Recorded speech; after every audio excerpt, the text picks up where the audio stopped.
Hi everyone. Today on Calavella I'm going to show you how to fix error 156 in Rockstar Games.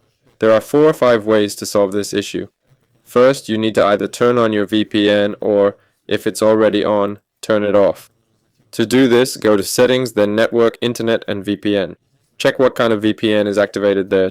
Try experimenting with your VPN settings, and now let's move on. The second solution is to completely reinstall the launcher. Go to Start, then Settings, then Apps, then Installed Apps.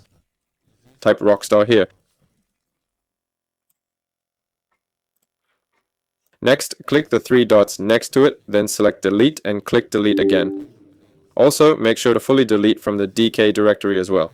Here, you need to click it and remove everything at the root, delete the launcher, and clear it from the DK in the same way.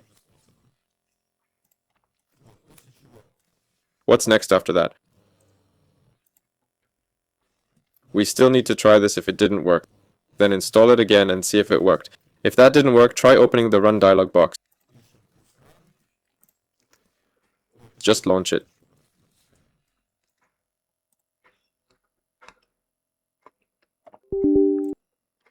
Type ipconfig/flushdns here,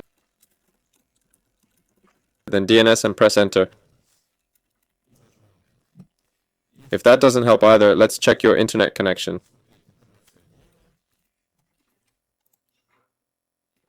Select your network adapter, right-click, and choose Properties. Select Properties for Internet Protocol version 4 here. Click Use DNS server address, type 8888 and 8844, click OK and try again. You can also try restarting your computer. This has been Waller. Goodbye everyone.